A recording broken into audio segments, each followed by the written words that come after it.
Hey, I'm Hunt, and this is Hunt on LSU, your channel for LSU Fighting Tiger football talk. Enjoy the video. We want you to leave a comment below, hit that like button, and subscribe right below the video. Enjoy. Look, I understand that Sunday was massively disappointing for the LSU football program, the players, the coaches, certainly the fan base as well. All of us that flew halfway across the country to watch it. Just tough. I think there was a lot of optimism coming into that game. A lot of reason to believe that LSU would have a real good chance to win that game, and they did have a real good chance to win that game. You're talking about a team that had the football down 3 points inside the red zone with under 3 minutes to go in the game. That's a real chance to win that game. And when it doesn't go your way and you have to settle for a field goal and then you let USC come right down the field and win it, I understand the visceral reaction to that. I understand the massive disappointment. I understand the disappointment in Brian Kelly in losing 3 straight openers. I understand the disappointment in Joe Sloan because they only scored 20 points. I understand all those reactions in the moment because it's a very emotional thing, especially when you add a few dozen drinks to the mix, as I'm sure many did on Sunday. But that emotional deal is kind of subsided. We're into Wednesday now, and not that you've got another opponent to look forward to on Saturday because no one can name a single player probably that's ever played for Nichols in the history of their program. So it doesn't distract you from that, but you have kind of moved on from it emotionally.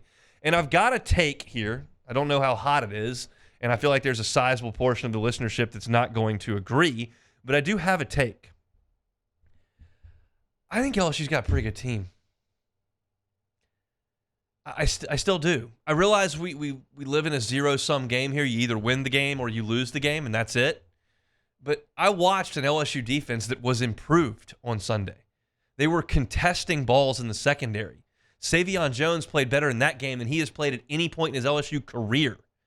USC didn't run the ball super effectively against LSU. Yeah, they busted through at the end and had a rushing touchdown there, but it wasn't like they owned LSU on the ground. Far from it. Thought LSU did a good job at the point of attack. I think LSU's offensive line is exceptional in pass protection, and I think Garrett Nussmeier was really, really good. I went into his day yesterday and I dissected where he threw the ball in relation to the line of scrimmage and his completion percentage and looked at what was the cause of the incompletions. He only really got happy feet twice, and he only misfired on committed throws twice. Now, one of them was a massive one, but the vast majority of his passing snaps were well executed. I think LSU's got good wide receivers. I think LSU has enough talent at running back. They've just got to block it a little bit better.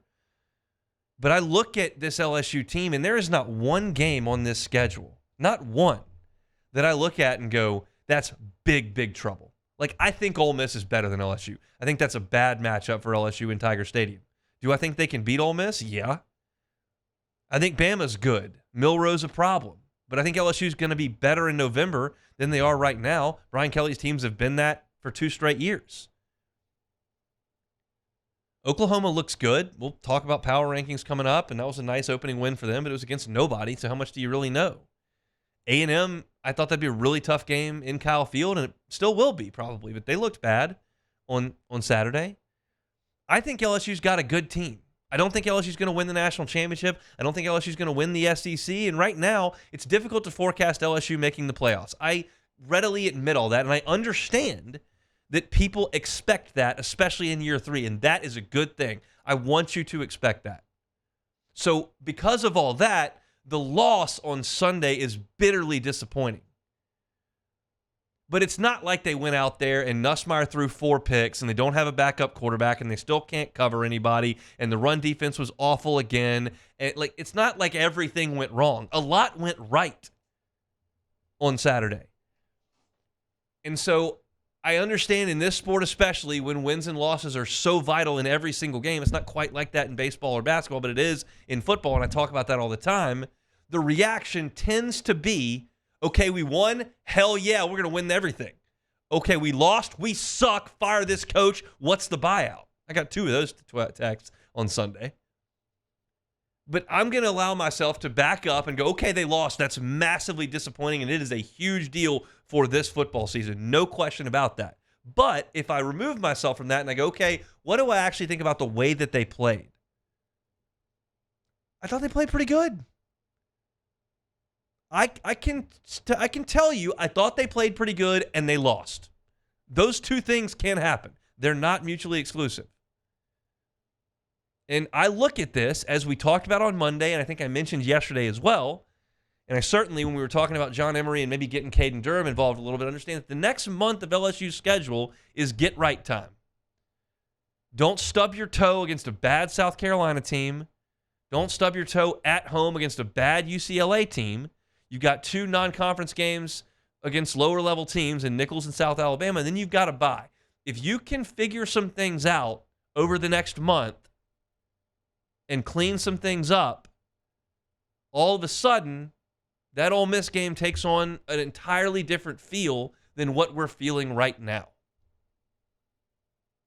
I just wanted to take some time to say that because I feel like it's too common and too easy for us to have watched that game and then look up and go, okay, they lost. They still didn't get enough stops on defense. The new offensive coordinator only scored 20 points. The new quarterback missed a crucial throw. They didn't run the ball the well they wanted to. This team was not prepared to play. The coach didn't have them prepared to play. It's the 3rd year in a row. They didn't do enough to win the game. The national championship's off the table. Getting into the playoffs is almost off the table. They're not going to be good enough to win all these games. Like, that's just the way that fans naturally shift. I would imagine if you're listening to me talk right now and you are a big, big LSU fan, at some point in the last 2-3 days, you have felt the way I just laid out. You're disappointed with Brian Kelly. You're disenchanted with the direction of the program. You're heartbroken about the start of the season. You think that a lot of the goals are basically off the table because the margin for error is too thin. And all those things are reasonable to experience in the emotion of a big-time football game. But I still feel like LSU is moving in the right direction. I think offensively they're going to be good again, if a little bit more finesse than I'd like. And I think the defense is going to get better. I think there's going to be a little bit of a youth movement in the secondary. Brian Kelly talked about today on the SC teleconference. He talked about Jordan Gilbert's got a bone bruise, plus he's got to miss the first half. Talked about Jordan Allen's got a little bit of a turf toe situation. You could see Kylan Jackson and Deshaun Spears play a good bit on Saturday against Nicholls. You're going to see P.J. Woodland play a good bit in this game against Nicholls. And maybe these younger guys have a little bit higher ceiling. Maybe these younger guys are going to grow up in front of our eyes over the next month and change, and maybe they start this transformation of the worst defense in school history to something that's better and more representative of what LSU expects to be on defense. Maybe not, but I was so sick of last year watching opposing wide receivers running completely unchecked and uncovered, I could spit. And I didn't see almost any of that on Sunday. I saw USC guys going up making one-handed catches. I saw Miller Moss dropping dimes in places. I saw LSU DBs in position and knocking the ball away. I saw some pressure packages that got home. Savion Jones on a 4th down, Harold Perkins on a 3rd down. I saw some good things.